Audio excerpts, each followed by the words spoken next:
You're listening to the ATS Breathe Easy podcast, brought to you by the American Thoracic Society. Well, hi, everyone. My name is Dr. Amy Attaway. I'm a podcast host for ATS Breathe Easy, and we are so excited to have two experts in the field to discuss the recent ATS workshop report, The Great Controversy of OSA, Obstructive Sleep Apnea Treatment for Cardiovascular Risk Benefits, Advancing the Science Through Expert Consensus. The goals of the workshop were to review gaps in evidence, emphasize future research, give an overview of different subtypes of obstructive sleep apnea and their responses to therapy, and also to review which phenotypes may predict cardiovascular disease and should be applied to clinical and research settings. We are joined by Dr. Neomi Shah, who is Associate Dean for Faculty Career Development, System Vice Chair for Faculty Affairs in the Department of Medicine, and Professor of Medicine at Icahn School of Medicine at Mount Sinai.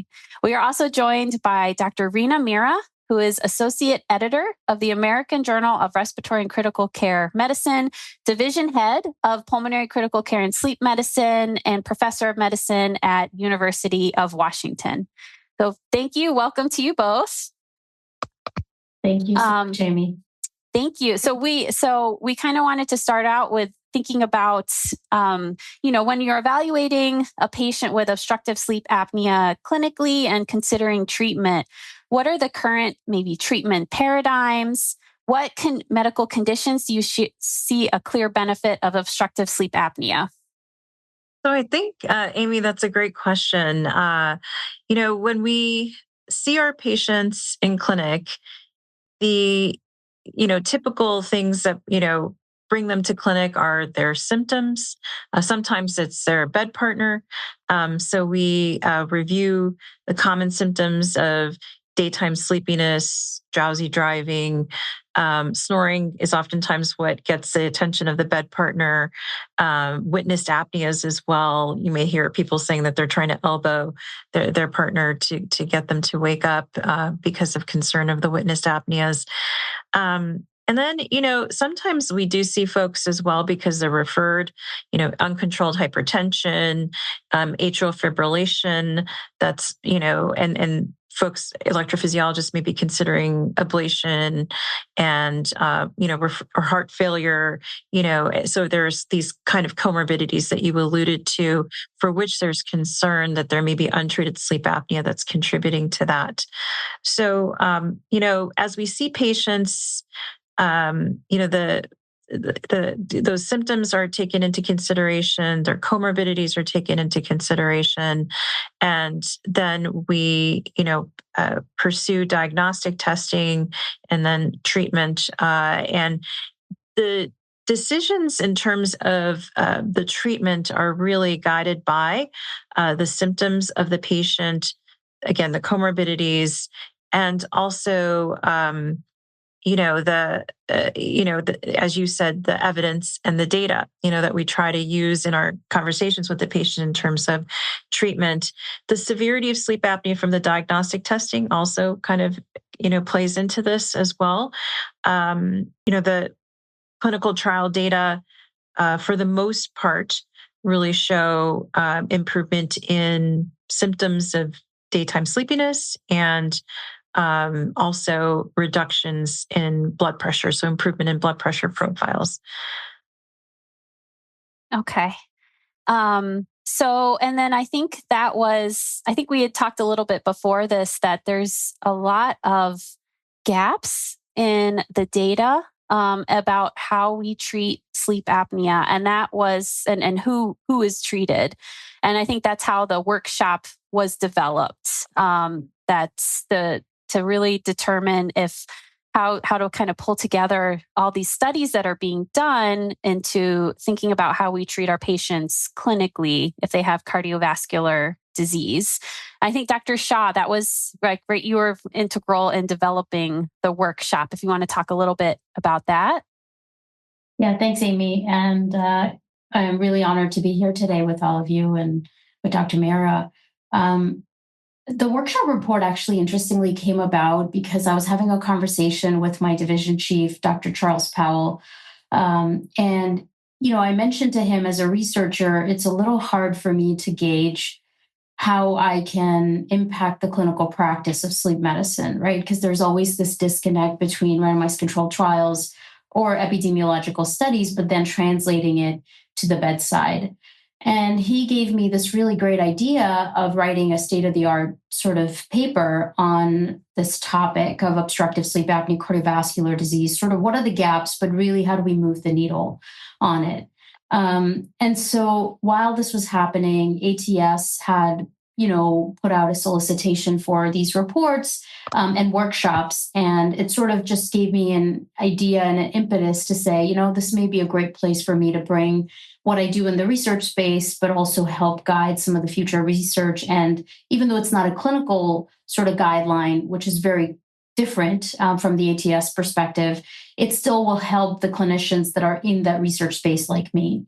So that's really where this came about, how this came about.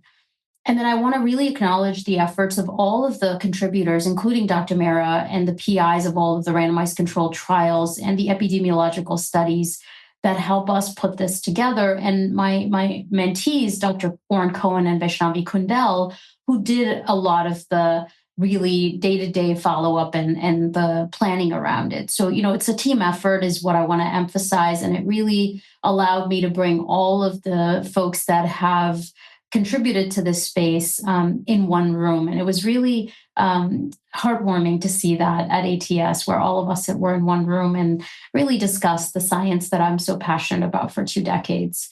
So that's really how I think this came about in terms of the workshop. In terms of the actual content and the science, we were, Oren, Vaishnavi, and myself, and Clara Yagi, who was my mentor, who was sort of that person that I needed because it was a space I was entering. And I was like, I need somebody that, has my back. And of course, your mentor always has your back. So I reached out to Clara and I was like, can you help me with this? And he, of course, agreed.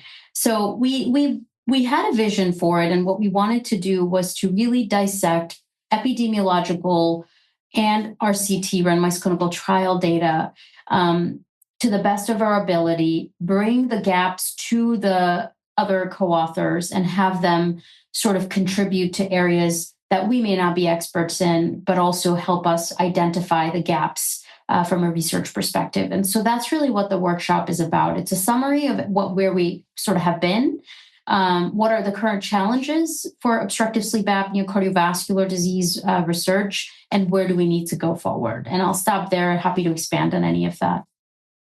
Just wanted to follow up and say that this was really a fantastic endeavor. And I'm really so appreciative of Dr. Shah in leading this. It, as she said, was really led to really rich discussion. And she, as well as Dr. Kundel and Oren Cohen and Dr. Yagi really assembled a fantastic group of investigators, all bringing their unique perspectives to the table in areas of expertise. So, I think it really developed a fantastic kind of document and, a forward way of thinking in terms of where does our field go from here, rather than sort of rehashing things that we tend to rehash in these discussions. So I really want to thank Dr. Shah for this.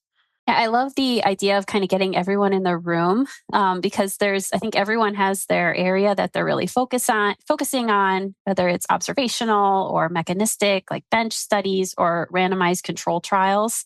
I think they're all kind of showing one part of the picture.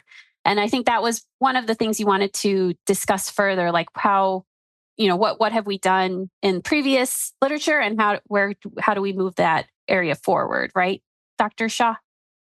Yeah, absolutely. And, so as you are aware, and for our listeners, we've had 4 major randomized controlled trials in the space of obstructive sleep apnea and cardiovascular disease.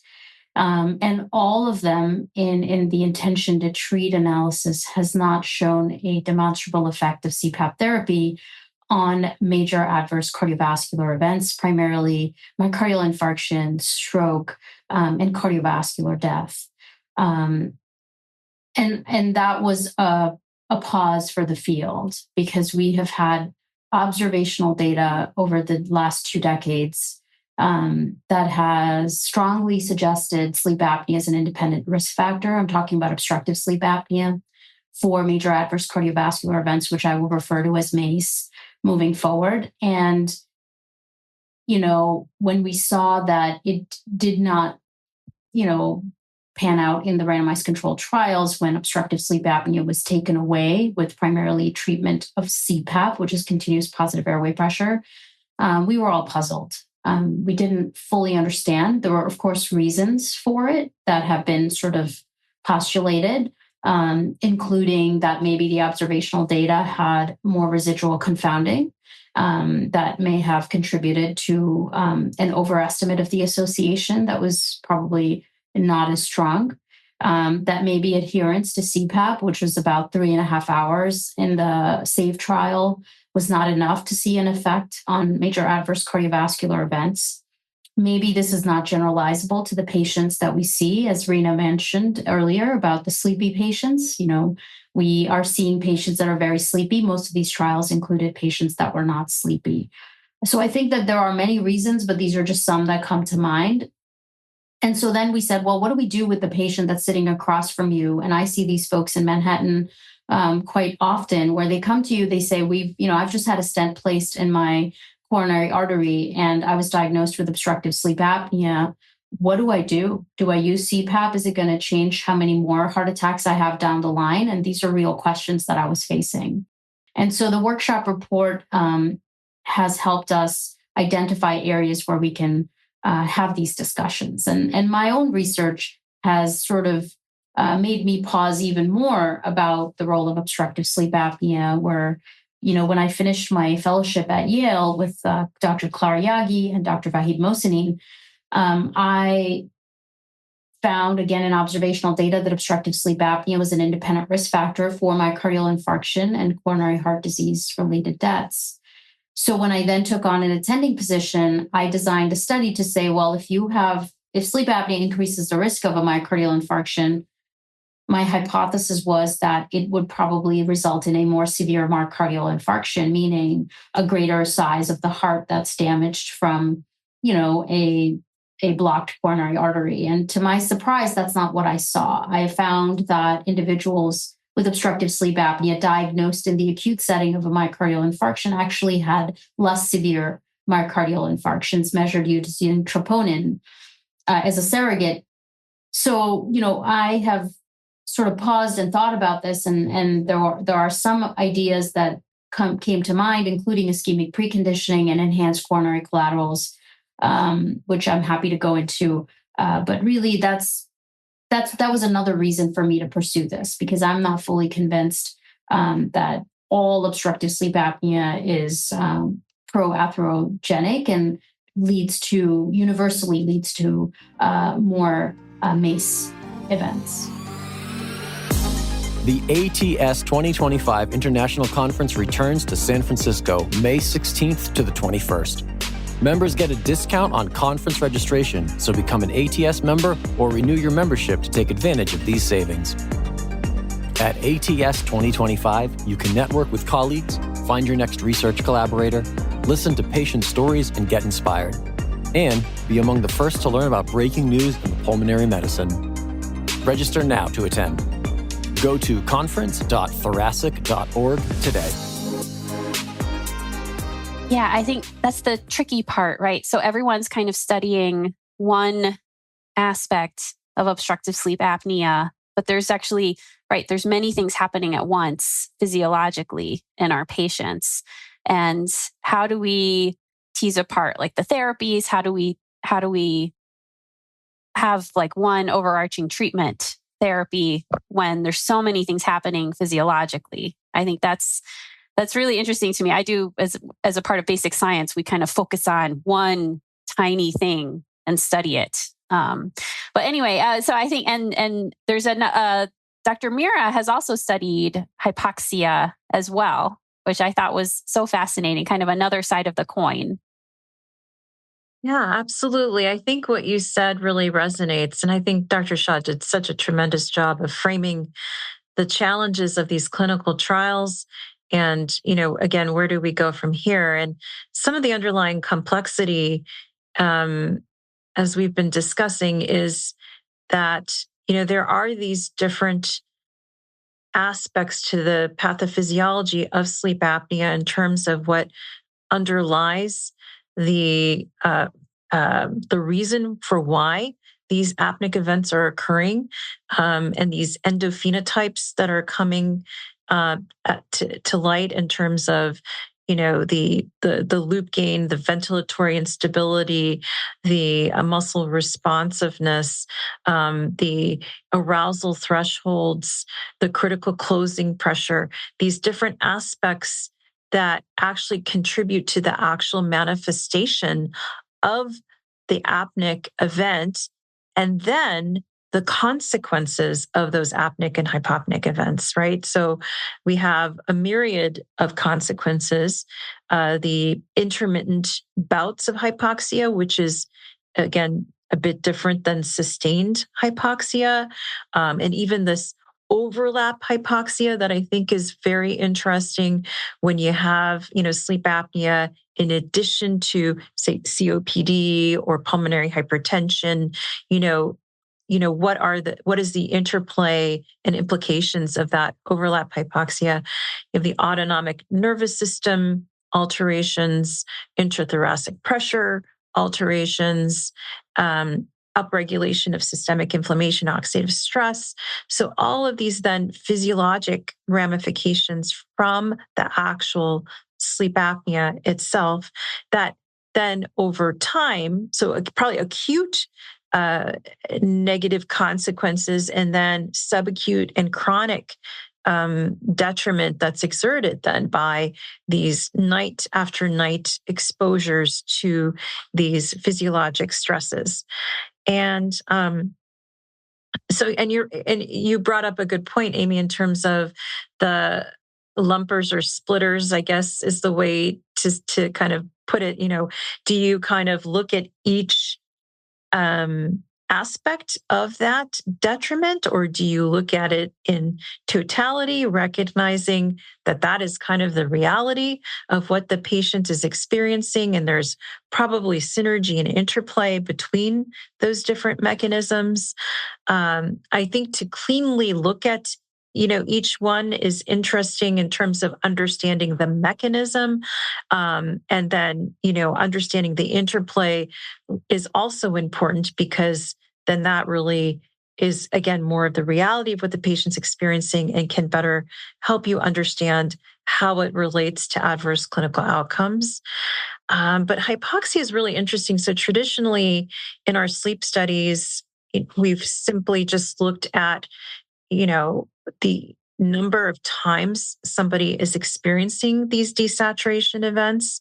So the oxygen desaturation index, we've looked at kind of the percentage of time spent below a certain threshold of oxygen saturation, typically 90%, sometimes 88%. And what's come to light in the last few years is a new way to kind of look at the degree of hypoxia as it relates to sleep apnea. That is this sleep apnea specific hypoxic burden, which really looks more at the area under the curve related to the specific apneic and hypopneic events. And so that then allows you to have a better sense of the hypoxia that's really related to that sleep apnea, as opposed to whether there could be some underlying hypoventilation or another cardiopulmonary disorder that's contributing to that sleep-related hypoxia that is perhaps not sleep apnea specific.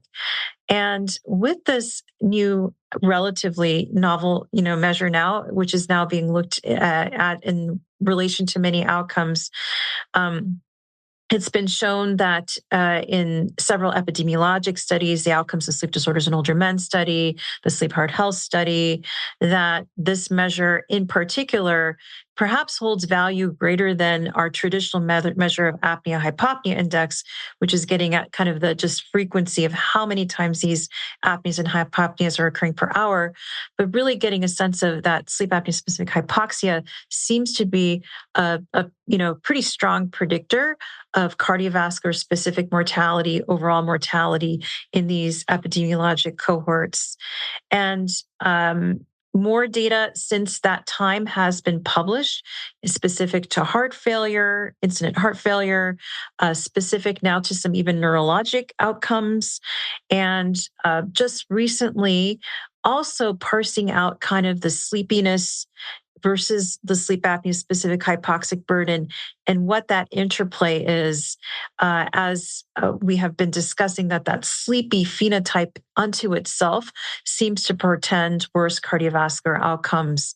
And it was very interesting. Diego Mazzotti and colleagues looked at this and published it just a month ago, that it may be even that the sleepiness was a stronger driver of those of cardiovascular events than the hypoxia itself, and and that relationship is also maybe a separate discussion. But very briefly, the hypoxia can affect certain alerting areas of the brain and result in sleepiness. So it's interesting to just consider that interplay as well. Yeah, I think I think what we're both kind of talking about is that individual metrics may not be able to predict, right, the overall clinical phenotype. But I think that's so fascinating because I study hypoxia. So I really think there's ways it can be beneficial and harmful, for sure.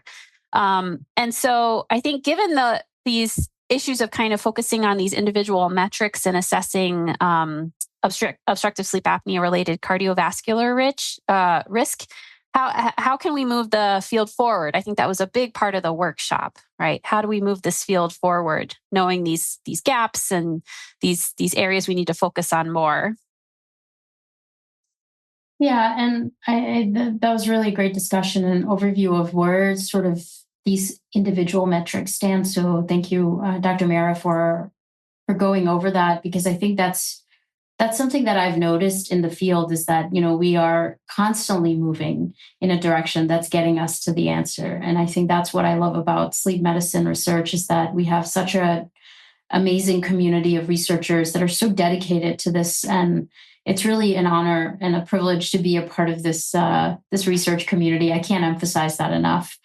So yeah, it's Amy, to your point, it's very important that we do sort of understand that there are many metrics, as you pointed out, and that's something we did discuss, that the apnea-hypopnea index that is currently guiding a lot of the research sort of randomization algorithm, cutoffs that were chosen to determine what is sleep apnea that's bad and what's good and what's not so bad, right? So AHI is being questioned in terms of a single metric that has been used both clinically and from a research perspective. And then there are other sub-metrics like the hypoxic burden or the sort of the sleepiness severity, ventilatory burden, arousal threshold. There are many metrics. And so what we discussed in the workshop, but more importantly, sort of what I am thinking for the field and from my understanding of it is that we may need to step back, right? And say, well, if we're seeing that sleepiness is an important predictor of cardiovascular risk, then I know when I see patients, they're not just sleepy from their obstructive sleep apnea. They're sleepy because they're not sleeping enough, right? If you sleep 5 hours or 6 hours per night, that's not enough for most adults. How are we accounting for that in our randomized controlled trials or even in our sort of day-to-day practice, right? It's so much easier for me to write a prescription for CPAP than to have a 10-minute conversation or a 20-minute conversation and identify ways for me to help the patient sleep half hour more, an hour more, 2 hours more, right? So I just sort of caution myself and others in the field to, again, use CPAP as a one-size-fits-all. We know that there are many contributors to our symptoms. And so then if you put this all in sort of, to steal a word that Reena just used, sort of totality of the predictors, right? We have people who don't sleep enough, may not have good sleep quality, may not exercise, may eat healthy, not eat healthy, take their other medications, right? Think about all of the things we do on a daily basis that influence cardiovascular risk. To then now say, well, we're going to take a few of them that were measured in this study or not measured, maybe not include some of the other things like a robust diet assessment, and then focus a lot on 2 or 3 metrics that we have now found to emerge as important predictors, to me seems like it's not the best and most rigorous scientific approach, right? So what I'm arguing is that this is sort of the era of big data. We have powerful computational tools to really identify predictors, right? And they may not be causal, but at least will lead us into a direction to then say, well, how do we make sense of the randomized controlled trials that are currently sort of left us perplexed, right? So that's sort of the argument, is we need to use more than just what we know and perhaps even move away from what we know, right? So to me, it doesn't help for me to go after hypoxemic burden as a predictor and show that in another study. There are people doing that, right? So my approach to science has been, well, if there are 10 people doing something, why don't I look somewhere else? Maybe I'll find a signal and then we can all come together.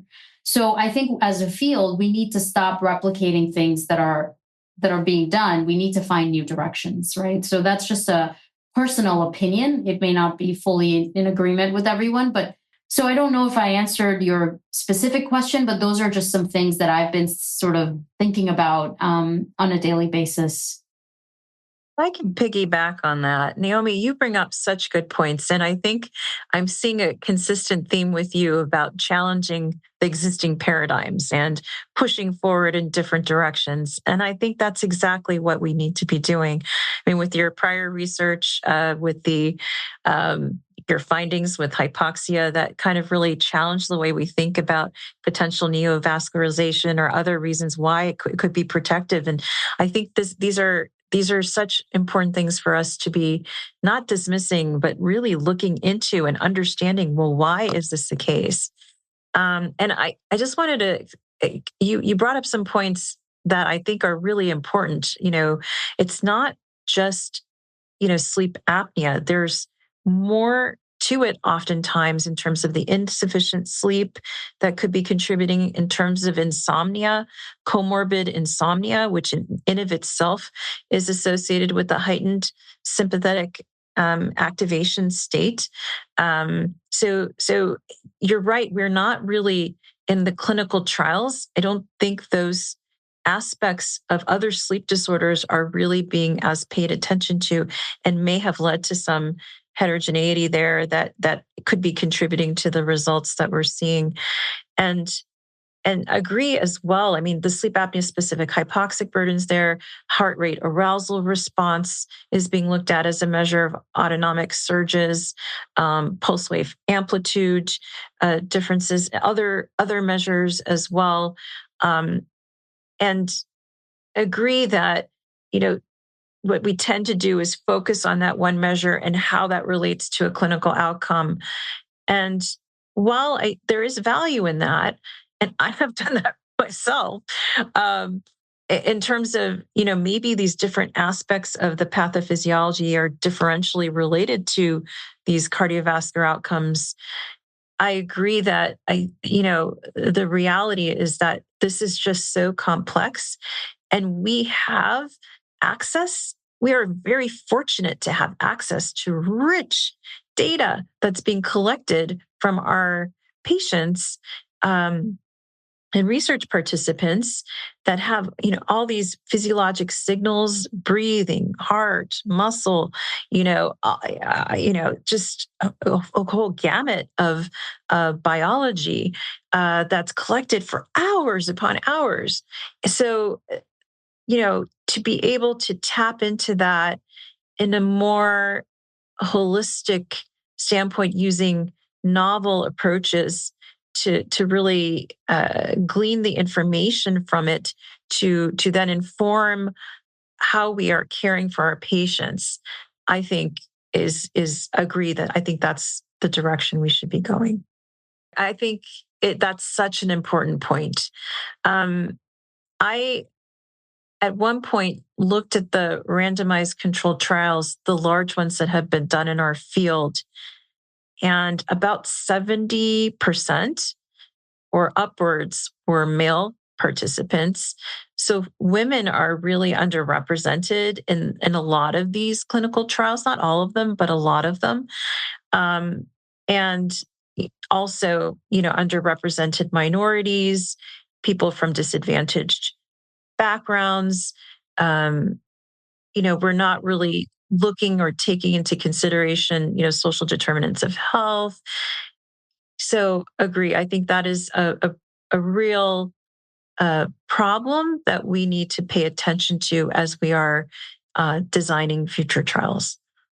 That's great. And I think that when when you're seeing kind of putting all, as experts in the field, kind of putting this all together, when you have a patient that you're seeing, I was wondering, like, how do you weigh the kind of the risks and benefits of CPAP? How do you kind of talk to them about it? I was curious if you had thoughts or suggestions on that. Yeah, I mean, that's really the challenge, right? As a physician scientist, is sort of, what's happening in the research space. How do you bring it to the bedside? And I think that's what, as I mentioned earlier, what drove me to work on this workshop report to help move the science in that direction. I also have to disclose that we are working on heterogeneity of treatment effect. We've published a paper in the Annals of ATS where, a machine learning algorithm was applied. Machine learning was applied to randomized clinical trial data from the Icahn study. And we were looking, so again, just to step back, I was able to demonstrate that obstructive sleep apnea may actually be cardioprotective in certain patients, especially patients of the Icahn study with acute coronary syndrome. And so I reached out to the PIs, Ferran Barbe and Manu Sanchez de la Torre, and said, well, if sleep apnea is cardioprotective, maybe if you put patients on CPAP in the acute setting, maybe that's not a great thing. Maybe it results in some harm. So I said, well, do you mind if we look at this signal for the heterogeneity of treatment to see if there are subgroups where maybe some patients are benefiting from CPAP, some are harmed?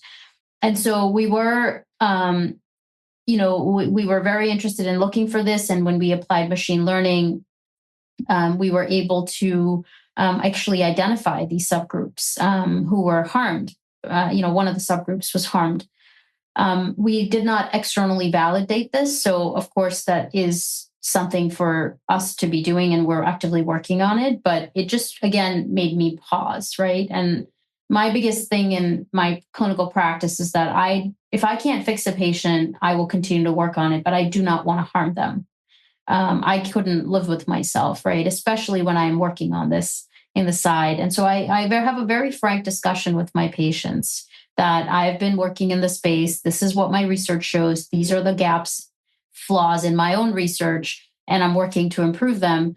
However, the field itself is unclear in terms of what CPAP is doing, right? So one question is CPAP the answer? Maybe there are other non-PAP therapies that may actually help patients. Maybe CPAP is potentially harmful in some patients, although that remains to be determined. There are some early signs from work from Sonia Jelic's group that maybe that is the case. So I have a very frank discussion, and I actually document this discussion, and I tell them that there's really no clarity. So to go back to Reena's point, if someone is symptomatic, Amy, and they come in with like sleepiness, and I have looked at other reasons why they may be sleepy. They're sleeping adequate number of hours. There are no medications that cause, or no mental health disorders that may contribute to it, and sort of a list of things that I've developed over the years. I will say, well, let's try CPAP for 3 months. If you don't feel any better, then we may need to pause and say, well, is obstructive sleep apnea really causing your sleepiness? I said that fast. Is obstructive sleep apnea really causing your sleepiness? And if there is no difference, or if they actually feel worse with CPAP, then we say, okay, well, maybe we try other treatments, right? Like if they weren't able to tolerate a treatment, we go into other devices. So that's sort of how I'm managing this, and I'm having a very sort of bi-directional discussion about the patient preference, my sort of weighing in on the evidence, the evolution of where we are in terms of the scientific space. And patients are very appreciative, at least in my current, my current practice. Patients really love this discussion. And it takes time, right? So I think the question is, how do you do this in 15 minutes or 20 or 30? And I think this is where, when you truly practice evidence-based medicine, it takes time to explain, to diagnose, determine what the patient has, and sort of get the history, but then also have evidence-based sort of treatment recommendations. That's hard to do, right? So I'm often doing this in prolonged sessions, or following up with a second session, or doing it on the phone. And so, of course, there are different ways to do it, but this is just another plug for us to consider.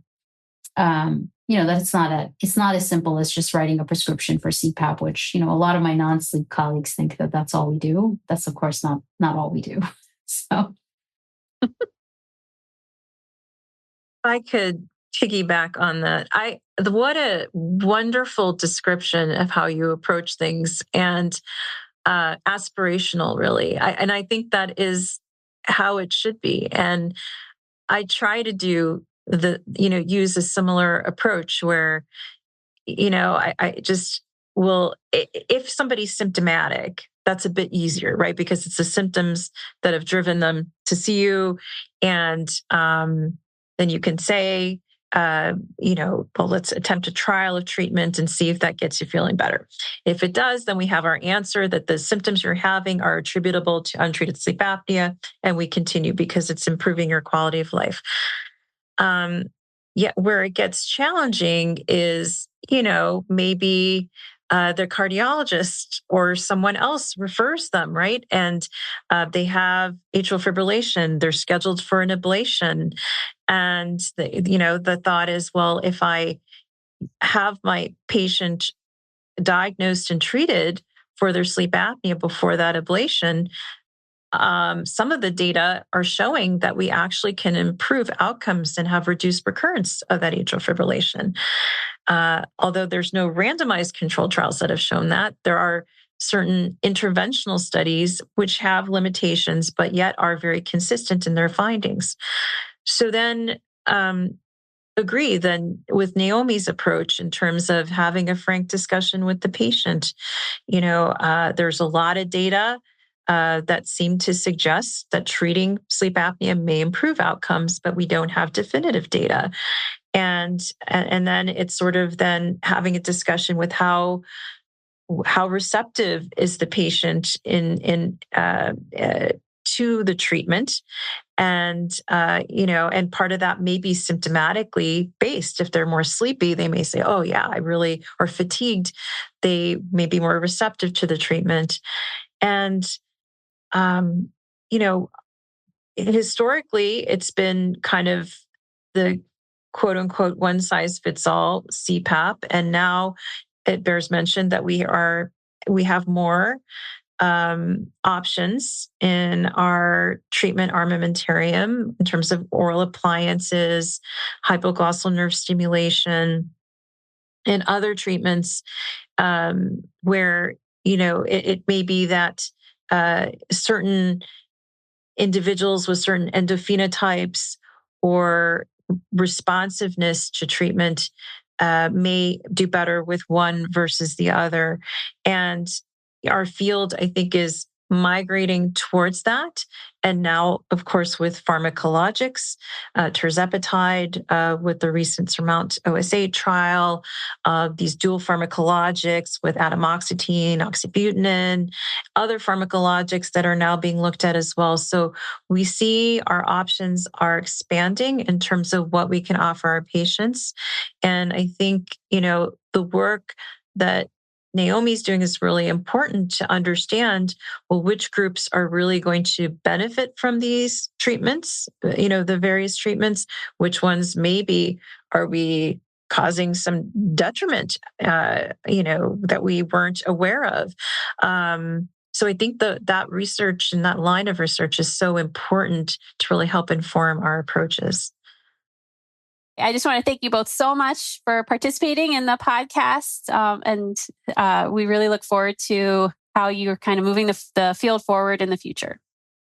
Thank you, Amy. And I just want to maybe just take a moment to, I think what you saw in the last 40, 30 minutes was a very collegial and respectful discussion on a very controversial scientific space. And I think I would just encourage people to continue to do that. I think it's just a reminder for me for how someone as senior as Reena is and how she's sort of mentored me, she's still able to step back, reevaluate sort of what she was trained with and continue to take in the evidence and with respect discuss something that is clearly still controversial.